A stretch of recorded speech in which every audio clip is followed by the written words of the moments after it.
What if everything you believe is a lie? It might sound like the stuff of conspiracy theories or psychological thrillers, but at its core, it touches on one of the most profound themes in philosophy: doubt. Philosophers have grappled with the reliability of our senses, the truth of our convictions, and the foundations of knowledge for centuries. Doubt, often viewed as a weakness or a flaw, becomes a powerful tool for inquiry and understanding in this context. This article explores the philosophical implications of radical doubt, what happens when we question everything, from our perceptions to our most cherished beliefs, and how it has shaped the intellectual tradition from antiquity to modern times. The roots of doubt: Socrates and the search for wisdom. The philosophical journey into doubt can be traced back to Socrates, who famously declared, "The only thing I know is that I know nothing." This admission wasn't a resignation to ignorance but a method of self-awareness.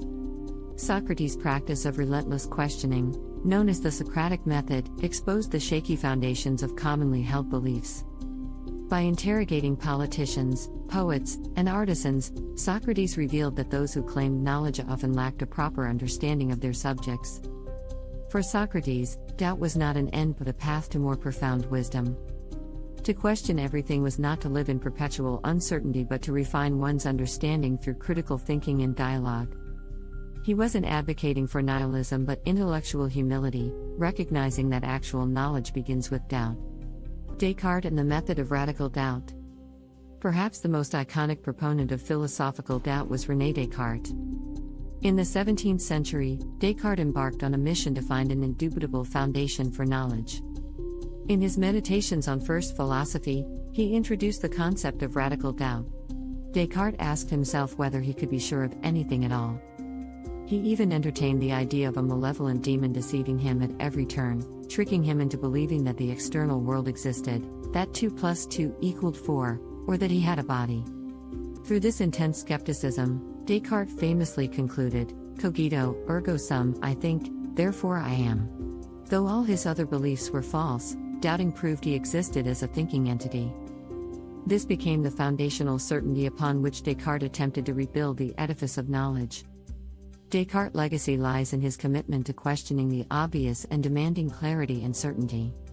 His philosophical doubt challenged the assumption that reality is as it appears, forcing thinkers to reconsider the nature of existence, perception, and truth. Sensory deception: can we trust what we see? One of the earliest targets of philosophical doubt is the reliability of our senses. If you've ever seen a mirage or experienced an optical illusion, you know what we perceive isn't always real. Descartes used this observation to support his skepticism. He pointed out that our senses have deceived us before, so how can we be sure they're not always deceiving us? Modern neuroscience has added another layer to this debate. We now understand that our brains interpret sensory input, filling in gaps and often constructing realities that aren't objectively out there. The brain doesn't passively receive the world, it actively builds it. This means that our version of reality is, in a sense, a subjective illusion. This has profound implications. If our perceptions are potentially false, how can we build reliable knowledge on them? The philosophy of doubt doesn't necessarily answer this question, but it does compel us to ask it. It urges us to probe the assumptions behind our beliefs and to remain skeptical of experiences we take for granted. The Matrix and modern doubts: simulated realities. The question, what if everything you believe is a lie, has also entered popular culture, most famously in The Matrix. In the film, humans live in a simulated reality created by machines. Everything they see, hear, feel, and believe is a fabrication. The movie is more than science fiction, its cinematic represents Descartes' skeptical scenario. Could we be living in a simulation? Philosophers and scientists like Nick Bostrom have taken this question seriously. Bostrom's simulation argument suggests that if it's possible to create a simulated consciousness and if future civilizations are inclined to do so, then the chances are that we will already be living in such a simulation. Though it sounds outlandish, the argument is logically rigorous. It forces us to question the reliability of our senses and the fabric of our reality. Whether or not we accept the simulation hypothesis, it deepens our engagement with philosophical doubt and encourages us to reassess our understanding of what is real. Skepticism versus cynicism: the constructive role of doubt. It's important to distinguish between philosophical skepticism and mere cynicism. Doubt in philosophy is not a refusal to believe in anything, it's a rigorous, often painful process of refining belief. It involves peeling back assumptions, confronting uncertainty, and demanding justification for our convictions. Cynicism, by contrast, is often a blanket rejection of values or truths, a kind of intellectual nihilism. The skeptic asks, "Can I be sure?" While the cynic says, "Nothing matters." Philosophical doubt is not a descent into despair but a disciplined practice that strengthens our intellectual integrity. The philosopher David Hume took this skeptical stance even further, questioning causation. He argued that just because we observe one event following another doesn't mean they are causally connected. This radical skepticism about cause and effect challenged the empirical foundations of science. Hume admitted that in practical life, we rely on these assumptions anyway, highlighting the tension between philosophical doubt and everyday functioning. Doubt in religion and ethics. Doubt also plays a central role in religion and morality. For many, faith is defined in contrast to doubt. However, thinkers like Søren Kierkegaard argue that doubt is essential to true faith. If belief is easy, unchallenged, and untested, it lacks depth. Kierkegaard introduced the concept of the leap of faith, a decision to believe in the face of uncertainty and absurdity. This leap isn't irrational, it recognizes that certainty is impossible and that commitment must be made anyway. In ethics, doubt serves a similar purpose. Moral beliefs can become dogmas if not scrutinized. Philosophical doubt compels us to ask why we think this is right, who benefits from this moral rule, and whether there are alternative perspectives. In a multicultural, pluralistic world, ethical doubt becomes a way to bridge understanding and challenge inherited prejudices. The psychological burden of radical doubt. Of course, living in constant doubt can be unsettling. If we question everything, how do we find meaning? How do we make decisions or build relationships?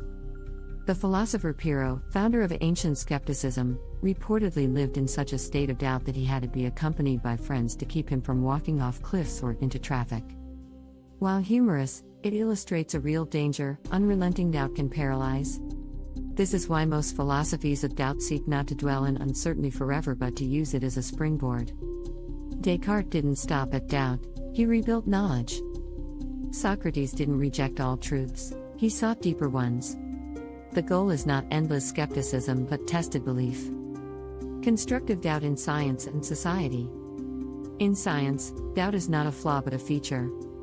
The scientific method is built on skepticism. Every hypothesis must be tested, and no theory is sacred.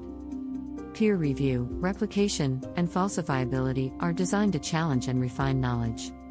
Similarly, in democratic societies, doubt underpins checks and balances.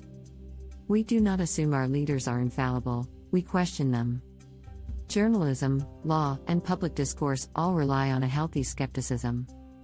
In this sense, doubt becomes a civic virtue.